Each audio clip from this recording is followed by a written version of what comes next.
I think it's been a great learning experience of kind of checking our individual egos at the door and doing what it takes to make the company succeed, and putting the company and the team first before ourselves, and keeping the ego out of the room, which is, I think, an element that can often destabilize a lot of successful companies, partnerships, and leaders as well.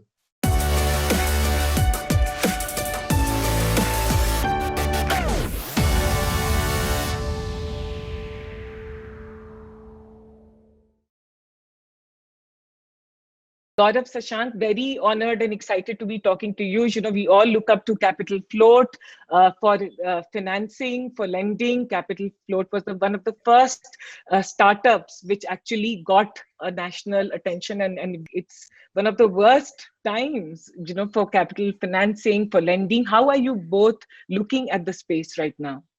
First of all, Shraddha, thanks a lot for having us here. I think you've been very kind in your introduction. I think likewise we've looked up to you and your story for the amazing work you guys have done for a long time. I think we may have mentioned to you a few years back that when we first started our entrepreneurial journey and we looked at what to start, we realized there were enough people running businesses. So we thought, why don't we help actually support those people succeed? So that's how we began. Honestly, I think what makes COVID interesting for us is it's not our first crisis.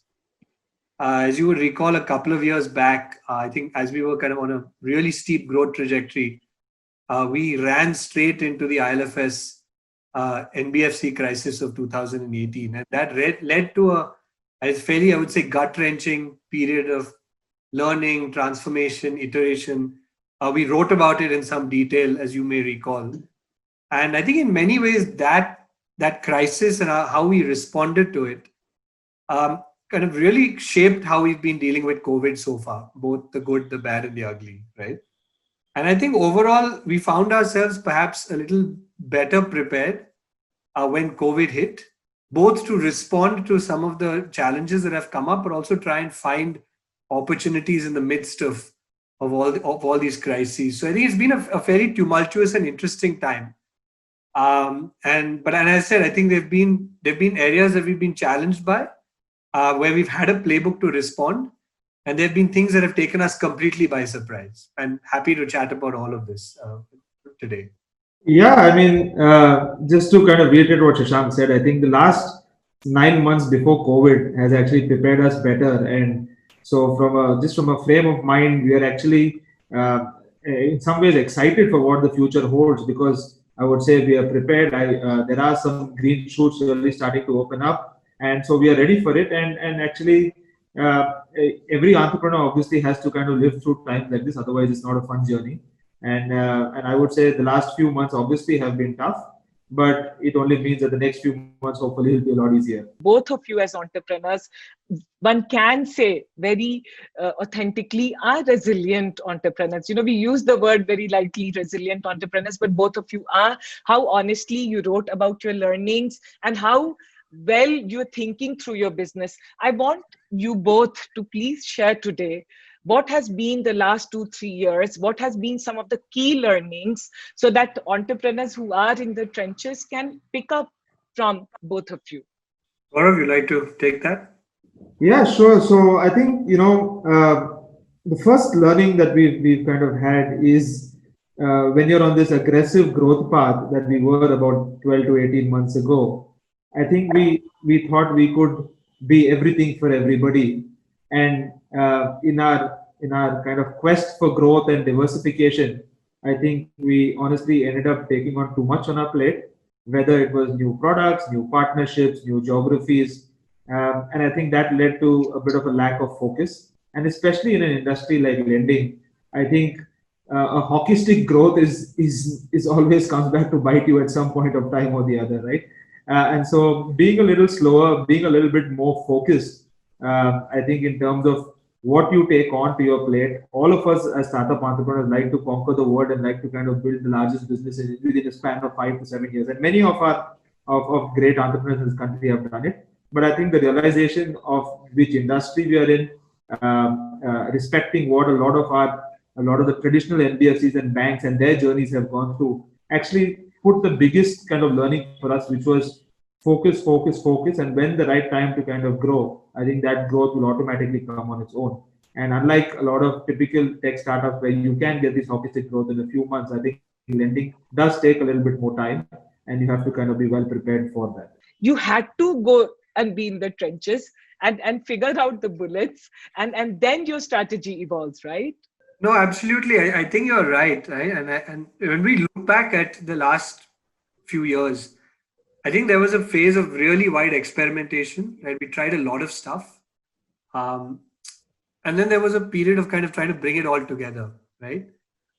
And I think that's never a smooth transition. There's always a little bit of pain because you're kind of, everything you do is kind of becomes like your baby, right? And so to actually kind of refocus, figure out what matters, what doesn't matter, what's core, what's not core, and be quite ruthless about kind of divesting from things that don't matter is tough. And I think that was a very character building process for us. But I think it's come with a lot of rewards, right? And I think a lot of that has been around figuring out, what do we need to be really good at? And what's the customer segment we need to focus on? And I'll give you an example of this, right? Collections, something that people don't talk a lot about in fintech, right? But if any traditional NBFC banker, he'll be like, this is 50% of the business, right? Over the last year before COVID, we spent a lot of time kind of just focusing on collections, right? And I think what we realized was this wasn't just another nice to have in the business. It needed to be a strategic capability that we actually built in-house. It wasn't a capability that was about fancy tech and fancy data. It was about building a team that could be very close to the customer and understand what customers are going through and work with them to ensure that the portfolio remains healthy. And when COVID hit, right, growth kind of went off the agenda completely, but it was all about your portfolio and how you protect it. I would say in April, when the country was completely under lockdown, I think the first reaction was, what do we do, right? How do we actually handle this? And our collections efficiencies fell to about 55% over April and May.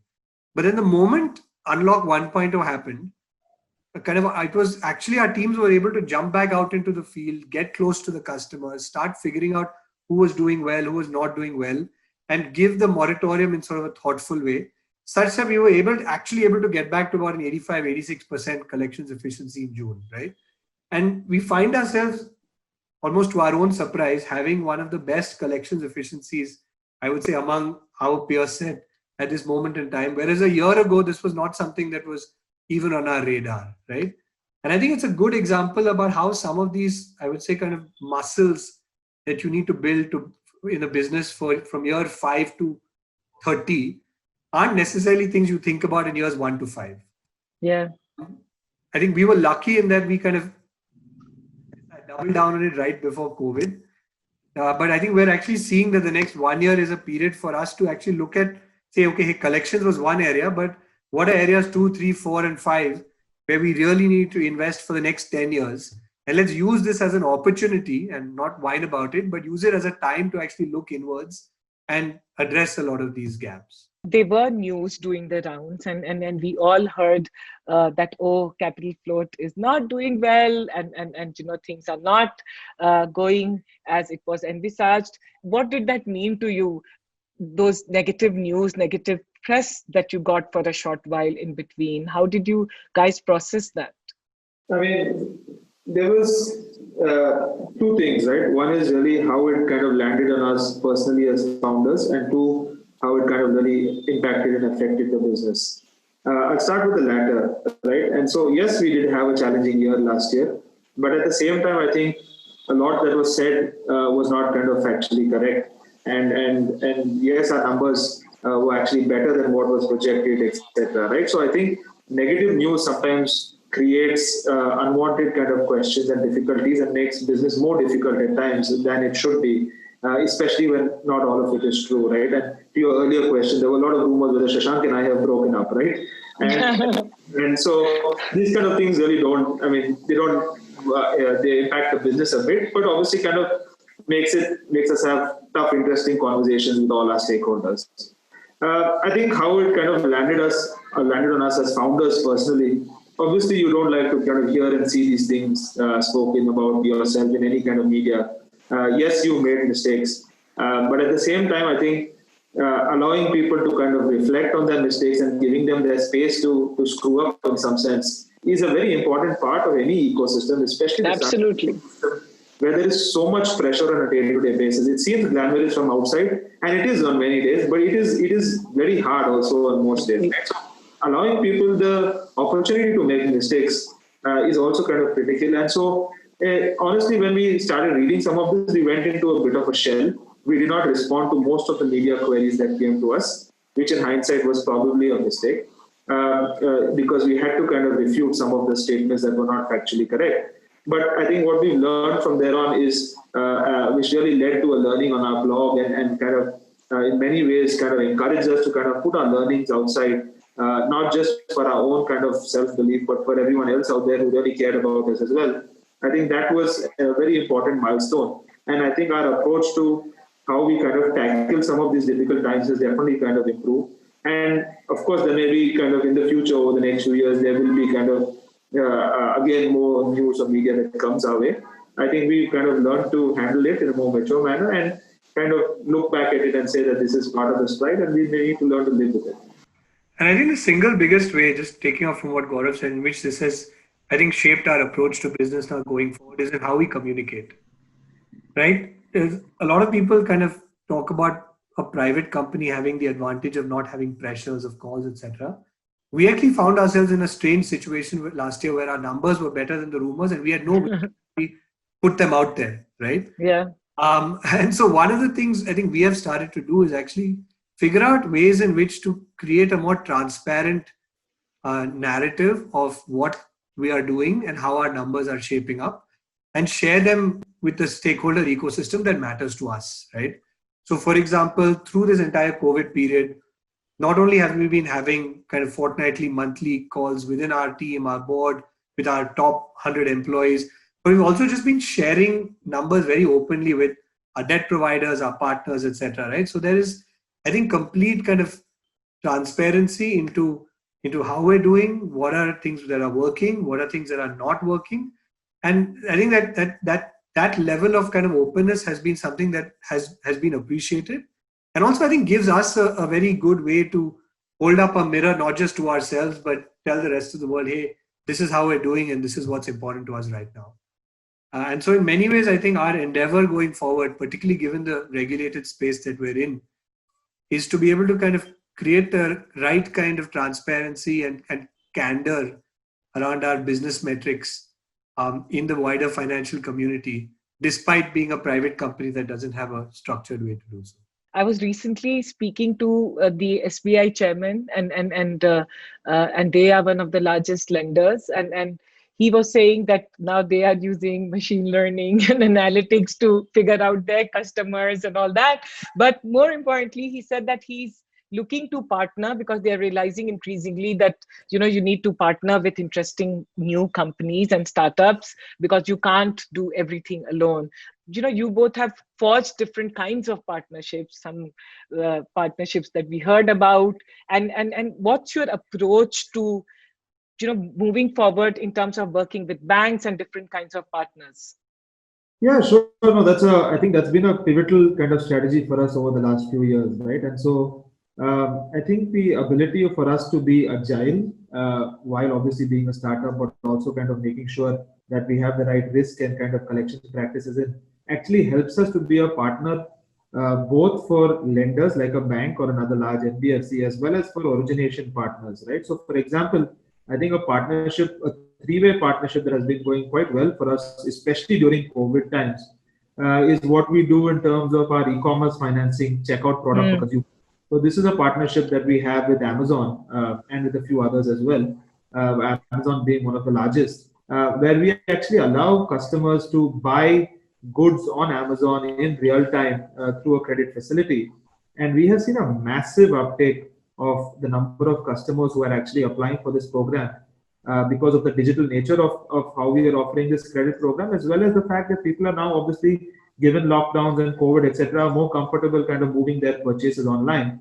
But the interesting thing is, at the back end of this program, we've also been able to partner with a bank that traditionally would not obviously kind of have obviously the intention to go out and partner with such players like us, but they've obviously done a fantastic job in kind of working with us and being a part of this program. And so along with us, the bank is also seeing amazing growth in terms of number of customers and how it is actually advancing its technology to be able to adapt to a digital credit program. So the combination of a partner like Amazon, the combination of a bank with capital float in the middle, being not just a kind of tech provider, but also a credit provider, and using that combination skillfully is kind of, I would say, what our edge has been over the last few years. And yes, some partnerships work and some don't, but this has been a very successful one for us. And especially in COVID, I think this is a massive growth that we've actually seen. And we've added close to, I would say, 3.5, 4 lakh customers since lockdown.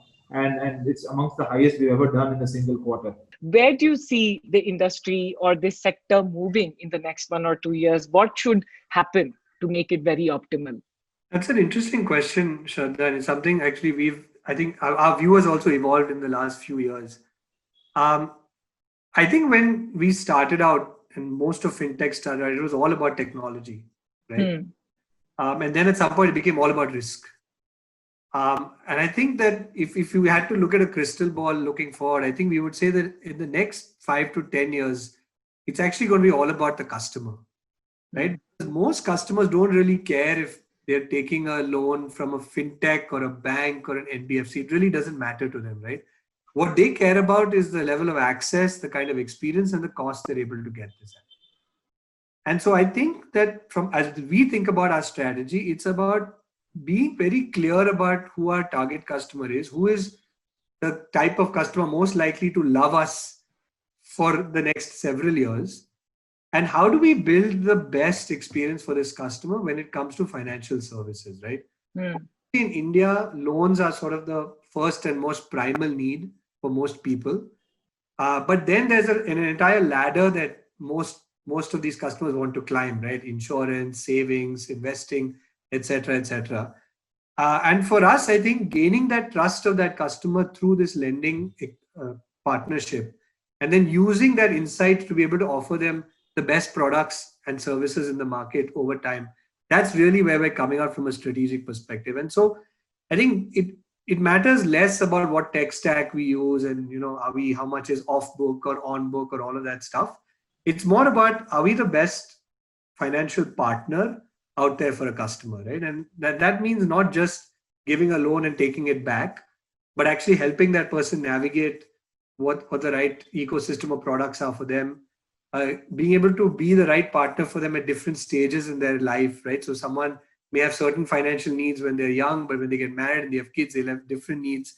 And so how do we actually grow with this person through their life over the next 5, 10, 15, 20 years and beyond, and be the best financial partner for them? And I think what gives us confidence that this is something we can win at is it's not a winner-take-all market in India, right? I think the kinds of customers in India from a financial services perspective are very different. And each customer is looking to build a long-term relationship. And if you can kind of get in there and actually win that person's trust, you can build a very sustainable set of revenue streams on them for their entire life. And so that's really our focus going forward. And I think from an org perspective, again, there's been a lot of talk of, are you a fintech? Are you a platform? Are you a NBFC? I think, again, we think that doesn't matter. We would love to build a highly kind of respected financial institution with technology at its core that has good standards of governance, that has great employees and even greater alumni, and that is seen kind of just at par with some of the top banking brands in the country. In your minds right now, that you think that we have to build the best experience for the customer, we have to be the best financial partner, how do you actually implement, how are you thinking or how are you implementing actually on ground every day, and especially with this pandemic? Yeah, sure. So I'll give you an example of what we kind of are doing on the SME side right now, which really revolves around the customer experience. So earlier, pre-COVID, we used to do a lot of SME loans, and there was a manual element to that, right? There would be a salesperson, there would be an underwriter who would actually visit the customer on most occasions. And while it was all technology in the back end from an underwriting perspective, there was still a good amount of kind of customer hand-holding and onboarding that we would kind of have from a human perspective. As we kind of now have in the process of restarting our SME lending business, we've actually spent the last 3 months completely redesigning our entire kind of SME lending product, where it is 100% fully digitized. And this was a journey we were making even before COVID. It just kind of got accelerated during COVID. And it basically allows an SME to be able to, apply for the loan, submit all the documents. Now video KYC is allowed. The repayment instrument that he is setting is also digital, right? So you have actually reached a point where an SME who wants a 5 lakh or a 8 lakh loan is able to completely apply for it digitally. He gets sanctioned in real time. The disbursal may still take a day or two, but I think for an SME, knowing that he's getting the loan is the most important thing, even if it comes after a day or two. But we are able to kind of sanction this in real time, and with the right kind of credit checks and parameters in the back end, with a person kind of getting involved on a call. And I think we have what has really changed is the delight we are able to kind of give an SME while he or she is applying for this loan completely online. I think that is a key way of how we are kind of looking to change the business and have made some of these changes. And going forward, the idea is to kind of keep inventing on that, right? And how can you make every small process even more digitized? Now, obviously, every lender, every bank, every NBFC is kind of trying to do this and focusing on kind of digitizing the entire journey. But actually being able to do it and actually seeing customers kind of apply for it and treat it in a way that you're actually giving them an experience to take a loan that is similar to buying, let's say, a TV or a fridge online. I think that is a wow experience that hopefully in financial services we are able to kind of create with the right checks and balances. But I want to ask, sorry, Shashank. Yeah. I'll just give you another quick left of field example. So most of our customers use our app called Walnut, right? It's a personal finance app. It allows you to take credit, but also track your expenses, budgets, etc. The first thing we saw when lockdown happened is people's expenses crashed, but they didn't crash completely. So we actually said, look, where are people spending money? And when we looked at the data, we realized that without knowing it, we were sitting on an insight about where people were actually shopping during lockdown, which was basically in pharmacy, right?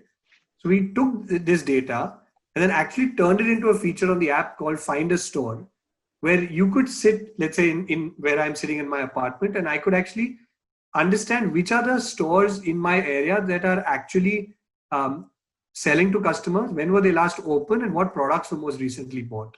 And this has nothing to do with finance, but it was probably one of our most highly used features on Walnut through the period of lockdown. So the idea is not just to be able to serve the customer on one core product, but actually over time to be able to use the capabilities that we've built to serve them in good times and bad across different needs. They have been saying that this is the worst time for a lending business because there is this fear in the economy, among people, and we'll see a huge slowdown in lending. I want to understand from you, what do you think? See, I think there is no doubt that it is a challenging time for any lender, right? Whether a digital lender, NBFC bank, or anyone, or for that matter, any company in the country today, right? Yeah. So it is definitely going to be a challenging few months. It is going to be hard. But at the same time, I think there are kind of opportunities and green shoots that are starting to emerge. It will take a few more months. Like we said, these small ticket kind of consumer credit loans that we give for kind of online purchases.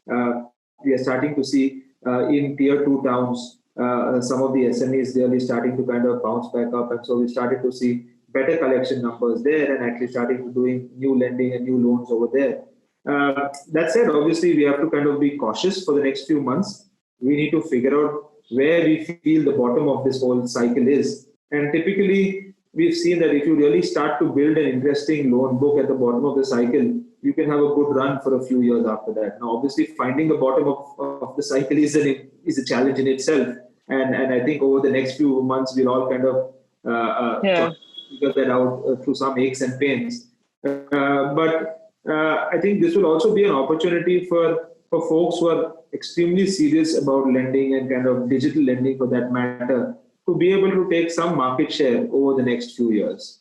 If you had to tell the story about the space that you are in to people across the world, right? Like the opportunity here in India, especially in the space. And it's a chance because, you say that there's no winner takes it all market in this space. I want to understand how big is the opportunity and what both of you are seeing. What opportunity are you seeing ahead? Honestly, I think we think this is one of the most exciting, largest opportunities in the world. And I'll tell you why, right? We talk a lot about a $5 trillion economy. And despite, I think, what has happened with COVID, I don't think that aspiration has changed. And no economy in, I think, the history of the world has grown at that rate without a concurrent expansion in credit to its most average citizens, right? We saw this in the US, we saw this in Europe, we've seen it in China over the last 10 years. So if India is to grow at 8 to 9%, let's say over the next 10 years, retail credit has to grow at least double that. And it has to actually grow among the next 200 million customers in India who are currently not part of this story. And when we started Capital Float, people estimated that this gap was anywhere from $500 billion to $1 trillion, but it had been that way for decades. And I think the single biggest thing that has changed in the last 6 to 7 years is technology, right? And the rate at which these 200 million people are coming online, but more importantly, transacting online and creating digital data sources.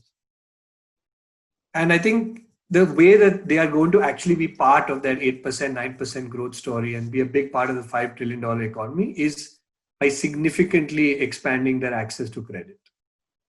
I don't think anything that has happened in the last few months or in the last 2 years in India has changed our conviction around that. I think the only thing that has is that it's a long-term game, right? You hear a lot of stories and startups about people kind of wanting to build companies and sell them in 5 years, 6 years. I'm sure when we moved back to India, we had all sorts of starry notions about how quickly we'd be building a multi-billion-dollar business. I think the last few years have been quite humbling, but they've also taught us that if we actually have patience and are able to ride the ups and downs and kind of stick to our core, there's a massive prize waiting at the end of this rainbow, right? But it's a long journey, right? It's 10 years, maybe even more.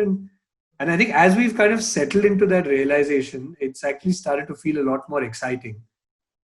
Because taking a longer term view, I think, is just allowing us to, in some ways, take the pressure off on optical metrics, fundraising, and a bunch of things. Yeah.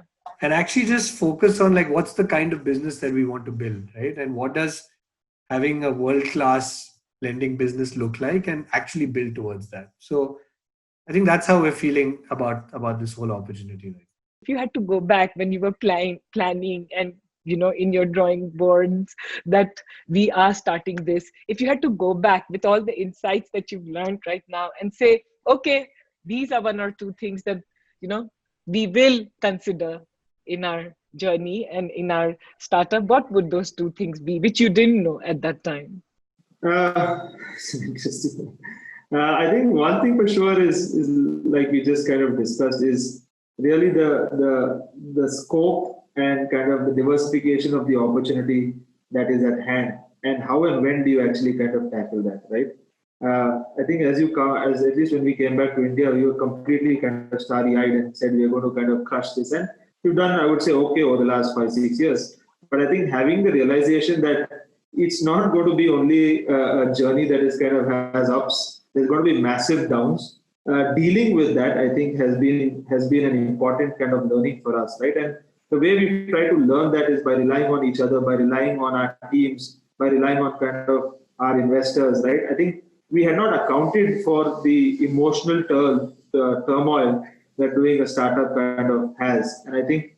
Had we been better prepared for that, and a lot of the advice we got over the last 18 months obviously has helped us. I think had we got some of that up front, I think it would have made the journey a little bit more kind of palatable. And it all seems very glamorous sometimes from the outside, and I do know this as much better than anyone else, is the toll that it takes as founders to keep the show going in many ways. I think being able to kind of deal with that in a more better, mature manner is something I wish we had kind of at least not learned, but at least planned for, I would say, a few years ago. If capital float was a stock, which we had to buy, all of us listening to both of you had to buy the stock, what are some of the things that you're going to tell about capital float and the future potential of it? Pitch it to us. I'll give it a shot and try and be as succinct as possible. I would say digital finance is going to be the biggest opportunity in the next 10 years.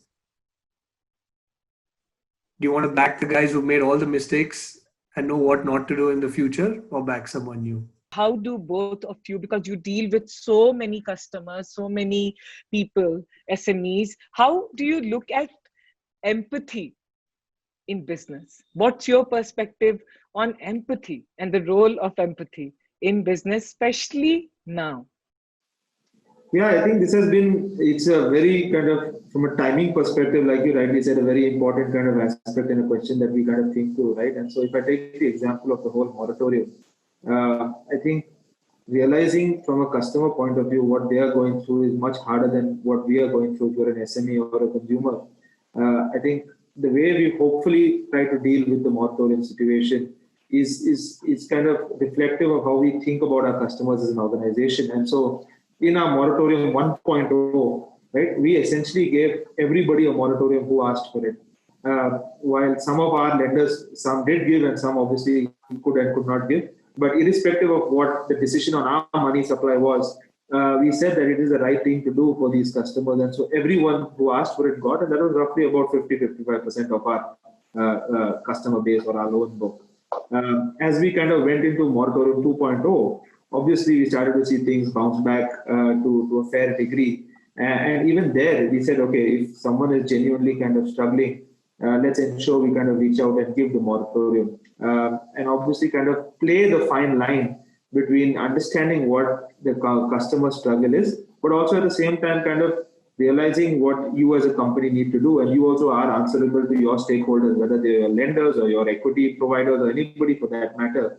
And so I think taking a nuanced approach in phase one, where we were more kind of generous and giving everybody the moratorium, to then kind of realizing, okay, folks are starting to kind of bounce back, still kind of making sure you're looking out for the customer, but also kind of making sure you're looking out for your stakeholders, employees, lenders, etc. I think finding that balance has been a lesson in kind of empathy, I would say, if you will, during these tough times.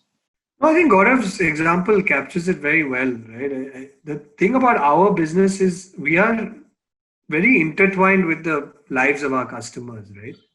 And so the most fulfilling moments are when you've been able to provide a customer a loan or a line of credit, and you've actually been able to see those customers grow. And the more a customer grows, the more you are able to be part of that journey. So in many ways, it's a virtuous cycle. And I think what's always excited us is getting out of Bangalore and getting on the ground, right? Which obviously we've not been able to do in the last 3 months, because particularly over the last year, I think we've seen more than 50% of applications coming in from small towns, right?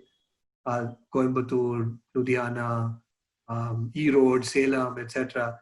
And one of the things we actually were doing right before COVID was a roadshow where we would go to each of these new cities and actually kick off our product offerings there and meet customers.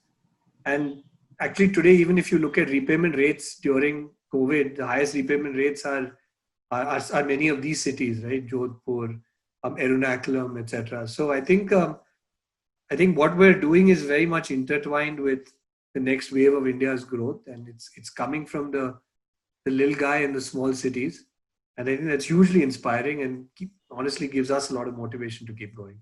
Personally, what does money mean to you? Means to an end, right? It's not the end in itself. I think it kind of helps you, whether you look at it, the money that the company needs or whether the money that you kind of need for your personal self. How do you kind of ensure that is just something that's in some ways an important check the box to make sure you're able to hit the both personal as well as official milestones. But beyond that, it's not something that kind of really, at least I speak for myself, is not something that obviously really kind of something that we focus on. And like I said, it's important. It has to check the box. You need to live a comfortable life. But there is much more to it than kind of just the money. But that's my Yeah, I would agree with Gaurav. I think whether from our perspective or from our customers' perspective, money is just an instrument to pursue your passions and make your life better. I think, and also I think in a capitalistic society, it's a way for people to interact with each other and have productive relationships based on trust. This journey with each other, you've been friends, now you are co-founders, you've seen ups and downs, you've seen all the colors together. Tell us, what does it mean to stay together? Because in the last 12 years of my tracking the startups and entrepreneurs, frictions come in, issues come between founders, but both of you have had equal footing. Both of you have taken steps together, like walked together as equals and stayed together. uh, Tell me, give us an inside peek into your relationship.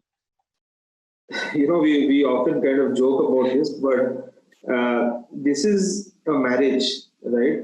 And it takes all the qualities of a successful marriage to kind of keep the partnership going, right? So one is, I would say, first starting with respect, right? Respecting each other's kind of area of expertise, respecting kind of where one person is good at, where the other person is not good at, and kind of having those boundaries well set, and so you don't kind of step over those boundaries. The second thing I would say is trust, and blind faith and trust, and nothing else will kind of work. And even if a person makes a mistake, knowing that it was kind of never intentional, and kind of forgiving and forgetting at some point and kind of moving on. And I think third is for lack of a better word, right? I would call it kind of love and friendship, right? I mean, if you're not friends at the end of the day, you can't kind of be co-founders and business partners. So we kind of, our kids hang out, our families hang out, obviously all before COVID, but we kind of we interact at a friend level, and I think that's more important than anything else, because days are hard, especially now, and I think being able to kind of rely on each other when one of us is having a bad day becomes super critical, and that kind of what gives you this, hopefully, this long-lasting success and partnership. I think people spend a lot of time dissecting failed partnerships, particularly equal partnerships, but not a lot of time is spent looking at partnerships that work. And I think the best thing about an equal partnership that works is at some point you kind of get into a state of flow, right? You are able to complete each other's sentences. You have implicit trust. I know that tomorrow if I get hit by a bus, God forbid, everything just kind of runs on with Gaurav at the helm, and hopefully vice versa. So I think, and it creates, I think, a lot of stability in the company as well, for the organization to know that there are two folks on the top who can sub in for each other, and effectively are kind of aligned and of one mind at most points in time. And I think that creates a lot of depth, actually, from an organizational perspective. And if I have to look at the single key thing that I think is required to make something like this work, it's keeping your ego in check. In an equal partnership, there's no room for I, for me, I did this, I didn't do this. And much as I'm saying it, right, it's always it's always a challenge, right? We're both kind of strong personalities, have our views. I think it's been a great learning experience of kind of checking our individual egos at the door and doing what it takes to make the company succeed, and putting the company and the team first before ourselves, and kind of sharing that responsibility with someone actually helps in many ways, keeping the ego out of the room, which is, I think, an element that can often destabilize a lot of successful companies, partnerships, and leaders as well.